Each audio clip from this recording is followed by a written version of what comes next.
Hi, Avra. Hey. Thank you so much for joining us. Of course. In 2023 Yeah. on Up and Comers. And I know you do a lot of comedy, a lot of acting. Are you focusing on stand-up right now?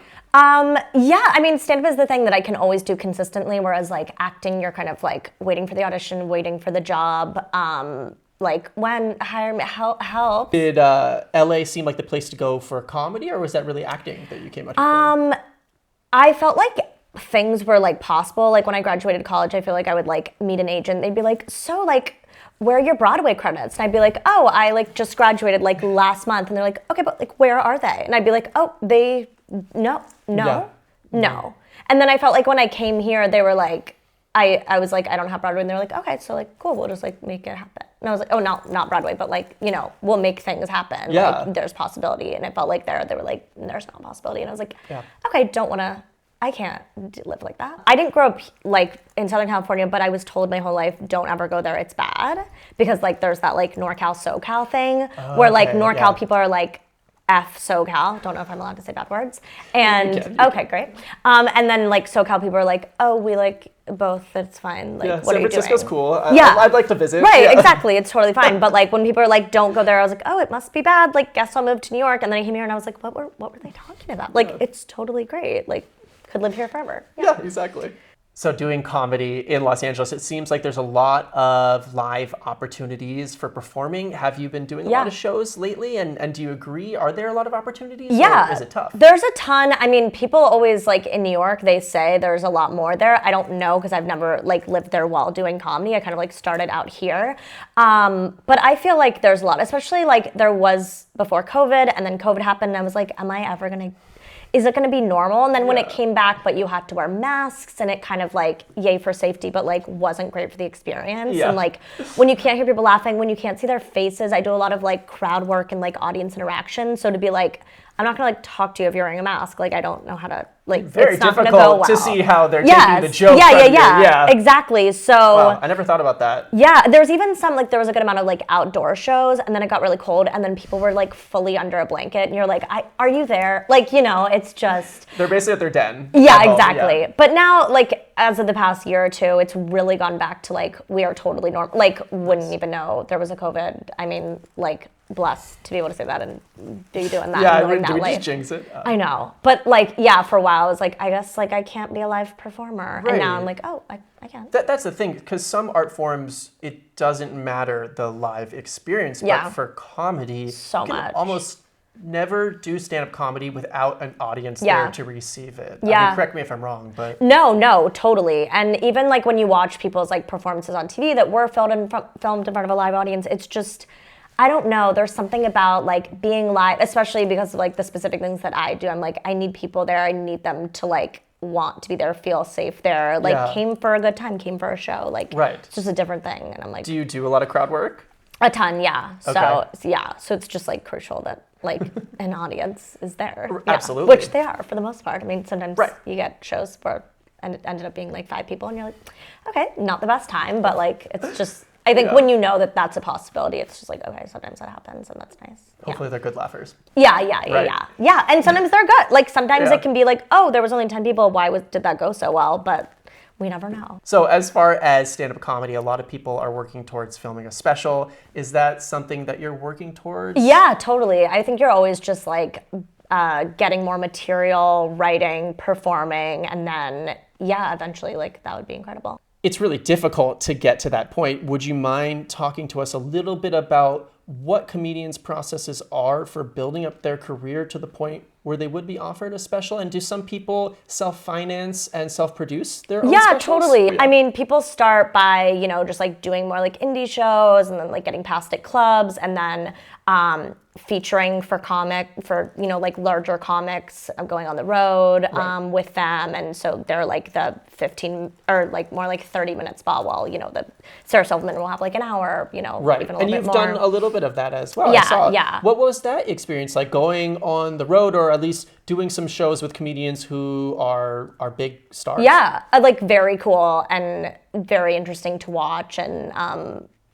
like so fun and just even seeing people, like the audience there for them and being like, oh, that's like what that looks like when you have like a true like, crowd like that's on your side, that's like came out because like you were there.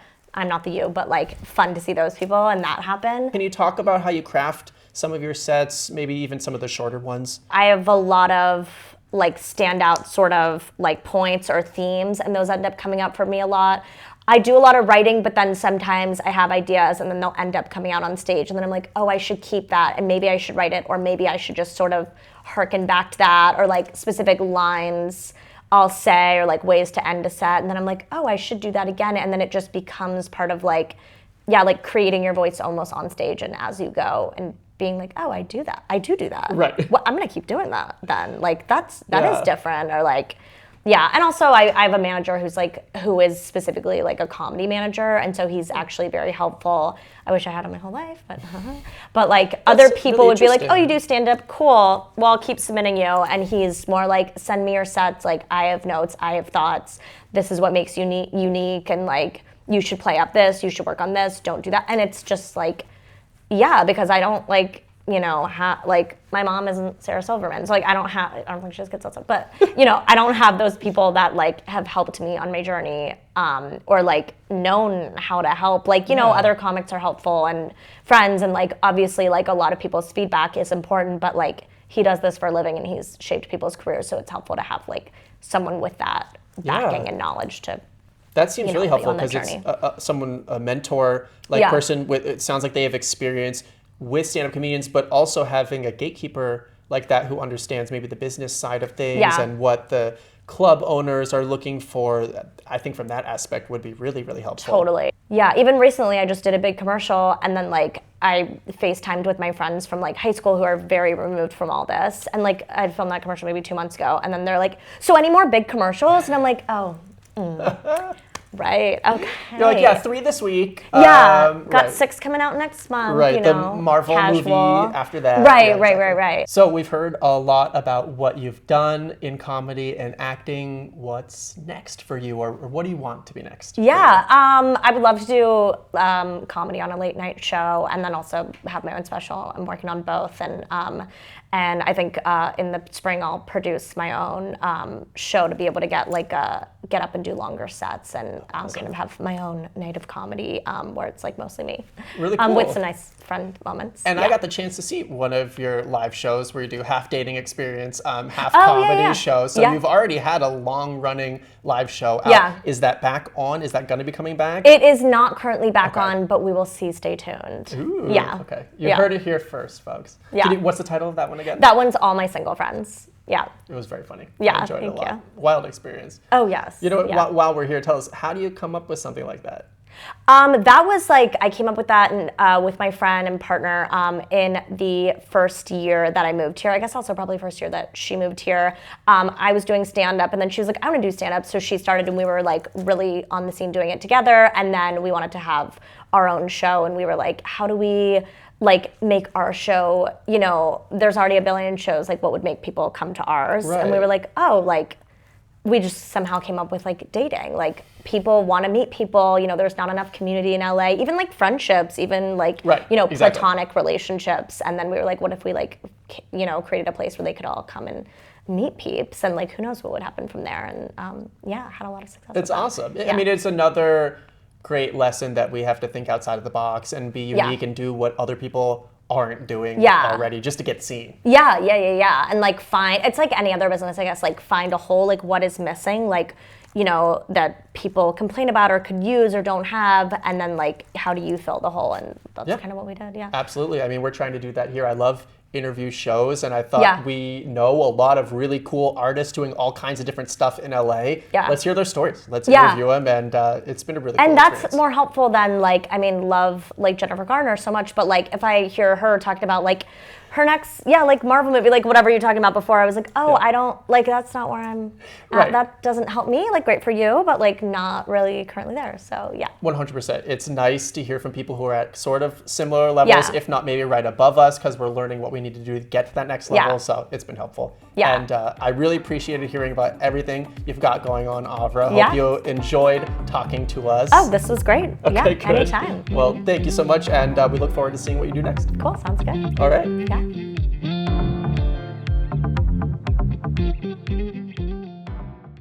Dating an alcoholic, though, it's like dating anyone in LA. Like, they can't pick you up from LAX anytime after 5.